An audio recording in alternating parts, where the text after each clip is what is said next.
checking out this video. Don't forget, like and subscribe. We had a Don Callus family promo. He was out of his mind. They needed an extra person for the six-man later, and it ended up being Hechicero. And my God, Don Callus introducing this guy. I mean, holy smokes. What a job he did. So is Hechicero in now? Nah, it was just needed for the evening. I think. Maybe he's in. FTR versus Atlantis and Templario. This was a good match, but, like, FTR, like, every match they have is, like, incredible. And so this wasn't. So I was kind of disappointed, but it was still really good. And, of course... The finish kind of... Something didn't look right. Well, what didn't look right was they did the Ultimate Warrior Rick Rude Bobby Heenan spot where the babyface goes to suplex the heel in, but the other heel grabs the foot and then holds the foot down. But for whatever reason, when Cash got his foot grabbed, he, like, jumped to the middle of the ring, and so Dax can't even hold his foot down because he's too far away. It was weird. This was pretty good, but I expected better. Plus, like, Stokely should have been the one. Yeah, you know what I mean? This like, old Stokely. Dax is in the match. And then, you know, the announcers say FTR had a 5-match win streak. And so a normal person, which I like to think I am, immediately goes, well, when are they getting a tag team title match? And there's no mention of the tag team titles. Stokely cuts a promo, no mention of the Hurt Syndicate, no mention of the tag team titles.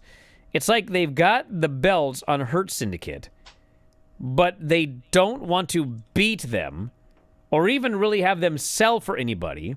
So they have all of these tag teams that they won't put with the Hurt Syndicate. It's like the Hurt Syndicate's just this island all their own, and they just deal with random geeks, but like all of the winning tag teams have no... It's weird. We had Bandido and Los Outrunners versus Takeshita, Fletcher, and Hechicero. Good match. People were so into these Los Outrunners. And they made the big comeback, but then Fletcher thwarted the SOB elbow, hit the brainbuster, got the pin. Good match. We had Penelope and Megan Bain being up Anna Jay, which led to the return of Ty Mello, so she's back. We had Nick Wayne, Sammy Guevara, AR Fox, and Lee Johnson in a 4-way for the Ring of Honor title. And Nick won, obviously. Although the fans were super into AR Fox, whose gimmick is he just gets a title match every other week, and he's never, ever won a singles match on AEW television. Not even like a squash. He's never won a singles match on AEW television. But he just repeatedly gets title shots. And then afterwards, Christian put the belt on Nick's shoulder. I'll have a lot to say about this tonight when I got more time. We had Techla and Lady Frost, which I've been begging for matches like this in AEW. And they finally did it. And it got over huge because it's like common sense, but they never do it. It's Techla's debut, and she murdered Lady Frost. She murdered her in like a minute and a half. I think Lady Frost might have got a spot. I don't even think she got that. She just got murdered, and then she got murdered afterwards, and Queen Aminata had to come down and throw a shoe at Techla to run her off. Because that's how you kill a spider, you know? You hit it with a shoe. No one thought about that but me? Wake up, everybody. And then Aminata challenged Techla for next week. Good luck with that one. We had the huge announcement. I don't use a shoe. Well, I don't either. I gently pick them up with my hands and I deposit them outside. I eat them. It's a bit full of protein.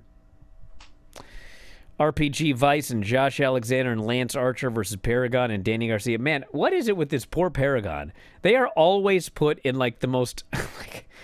Let's put you in a position where you will for sure get no heat, no matter how good the match is. They had that death spot at the pay-per-view, and then they put him on here 4 hours into the show. And by the way, everybody, for the record, 4-hour edition of AEW, Tony still had an overrun. Yep. Never change. I got to admit, the guy is like, he is going to do what he is going to do. Like, you know what he would have been? He would have been a great fiddler on the Titanic. I mean, no matter what happens, he's going to play his music. That thing can hit It can hit an iceberg. It can start going down. He's going to play his music all the way down. So anyway, the babyfaces won when Cole pinned Rocky with the boom. And hey, wrestling was good, but man, I was so tired. And I got to do it again next week. He is a sicko. Tony Khan is a sicko. You know what I'm saying? That's why the sickos are so defensive of everything that he does, because they're also sickos. They're all sickos. Like, you can see it. You can see how people are. And if you're confused about anything in AEW, you don't understand Tony. And if you think that everything is incredible, then you are exactly like Tony. I think the issue is that the vast majority of people on this planet are not like Tony. I talked to Tony a little bit backstage at that Dean show, and you know what he wanted to talk about? You know what he wanted to talk about? Ric Flair in the 80s. That sounds about right. Have you Back in a grabbed your moment, everybody. F4WOnline.com shirt yet? Well, we got a bunch of them. They're up in the store right now. F4WOnline.com/shirts. You can grab your -5 stars shirt, your Dave Meltzer Wrestling Observer shirts, even the brand new After Dark Radio shirt. You love Granny? We have Granny's Gang shirts. Have you ever won a shoot battle royal? Probably not, but you can tell people you did.